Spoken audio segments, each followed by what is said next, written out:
Welcome to Massive Beers. My name is Matt. We do the beer stuff here. Wheatwine time. In the form of Bourbon County. This is their 2019 Larceny Bourbon Barrel Wheatwine. This comes courtesy of my boy Jeff, Mr. Gordon, if you're nasty. Yeah, he sent me off a box of barley wine, as you should, in the middle of July when it's 90 degrees. But not that I can't drink barley wine at 90 or 100,000 degrees.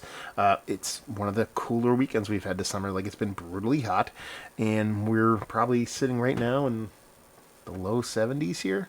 So I'm here for it. We're going to dive into it. So this is a Massive Beer Review. Not really classic, a vintage one, courtesy of my boy Jeff Gordon. Yeah, Bourbon County. I don't think I've ever had this before. 2019. We're talking about 4 years old. It is a wheat wine aged in Larceny bourbon barrels. 15.3% alcohol by volume. Let's do it. Oh, I love those hisses. I love when the hisses just... Please be a color. Please be hiss. So, for those that don't know, who haven't watched the channel before, or ad nauseum would probably be the best way to put it, because you would only know this if you're watching me all the time. My favorite beer of all time, well, one of my favorite beers of all time, I should say it that way, because there's quite a few, is a wheat wine. It's, hate to say the brewery, but it's Founder Sweet Repute. Oh man, I'm just like icky, sticky already from pouring that thing. So yeah, I think we're in for a good omen. At least when stuff's already sticky. Yeah, Founder Sweet Repute is a bourbon barrel aged wheat wine with maple syrup. And I love that beer so much. And I can't get it anymore. And I hope to find something close to that. And I hope this is it. So we're off to a very good start. Like, I was kind of hoping and praying on the pour that the color was close to something like this, because wheat wines typically have a much lighter complexion than this.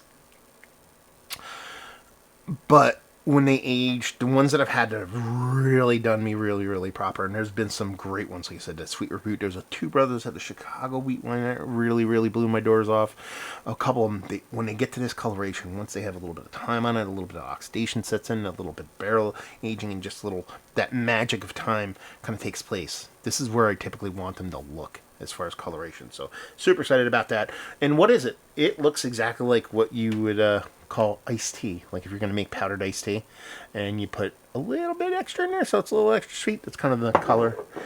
Head, non-existent, because I talk too much, but I give it a whirl. Look at that. Come back with a vengeance. Nice, rich malted malt ball in color. It's good nose.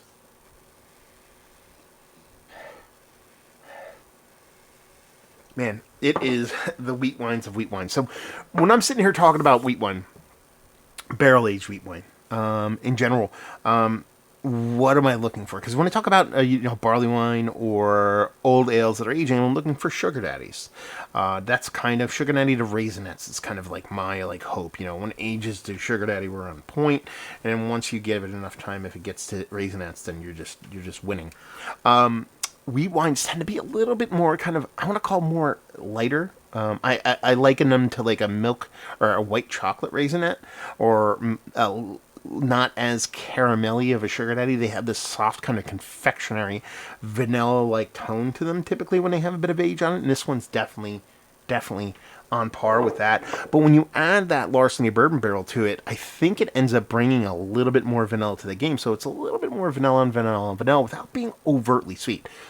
15.3% wheat wine bourbon barrel aged. It's going to be a sweet beer, but at least aromatically, it doesn't really come off like this huge, kind of crazy over the top sweet bomb. Yeah, that malted caramelly like wheat with that soft little sweet kind of confectionery vanilla type notes from the inherent the way the beer is made in combination with being with those bourbon barrels. Not hot on the nose by any stretch of imagination. Getting a nice spirit component, but nothing too crazy over the top. Nothing is manhandling anything else. It's not like this component's much bigger than that or anything. It smells, at least aromatically, like it's nice and balanced and decadent. Decadent would probably be the best word here. We're just going to dive in. Cheers, y'all.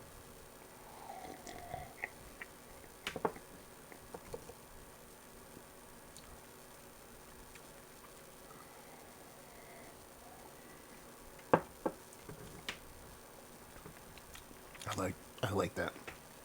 I do. It is hot.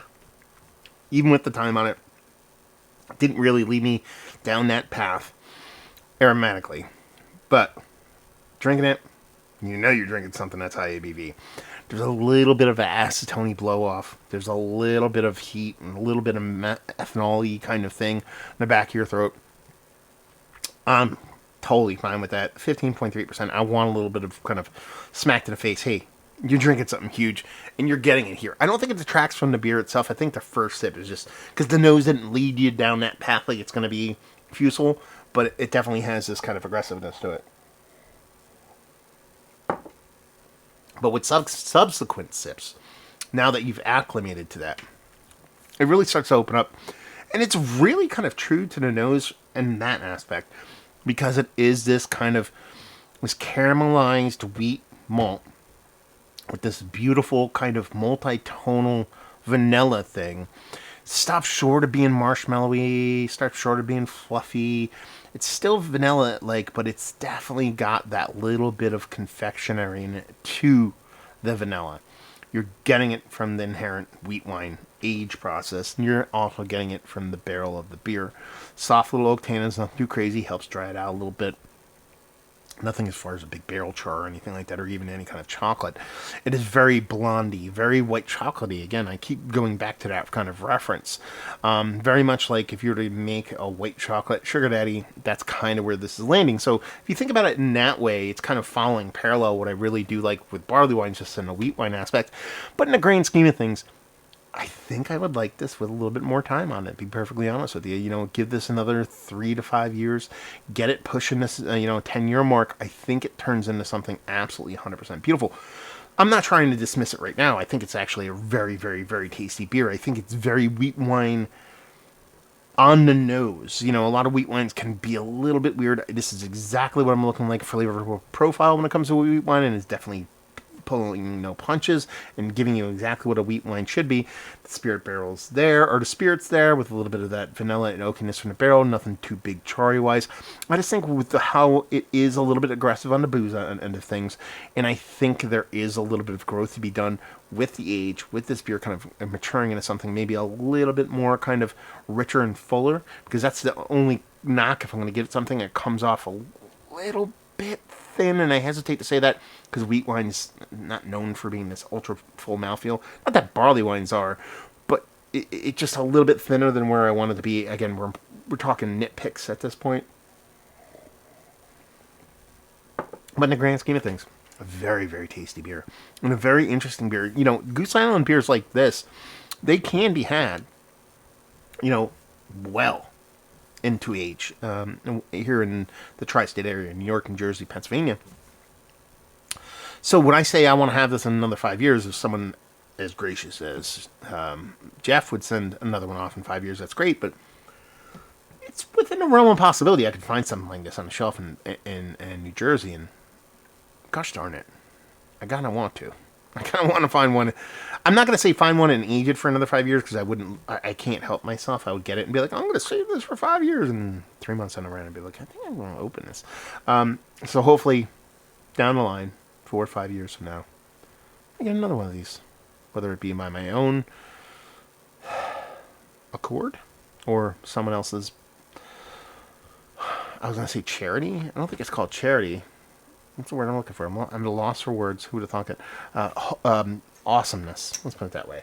And give it another whirl, because I think it's worth that. Definitely with some long haul age on it. Yeah. But let's talk about it in the present. Very great wheat wine. I mean, I love the fact that it's just a base wheat wine and barrel. Again, the one I loved the most had maple syrup in it, but a lot of wheat wines tend to have a lot of different things going on, even from Goose Island standpoint. Instead of just be barrel wheat wine, is very, very fun, and it comes off as one of the better. Let's talk about it. It's one of the best wheat wines you've had, as like absolutely Mount Rushmore status. It's not even close. Not kind of defaults to there a little bit because I'm not huge on wheat wines, but if we kind of expand it, it's one of the better wheat wines you've ever had. It's still up there and very, very close to the top. There's just probably a handful, and very few and far between handful have done better, but a very tasty beer. I'm very glad I got to try it. Thank you very much, Jeff. Goose Island, Bourbon County. Have you been to the brewery? Have you had their beers? Have you had this particular wheat wine? Have you had it fresh? Have you had it recently? I want to know all that stuff. So hopefully you enjoyed the review. Hopefully enjoying a little bit of wheat wine right now. We'll see you next time. Cheers, y'all.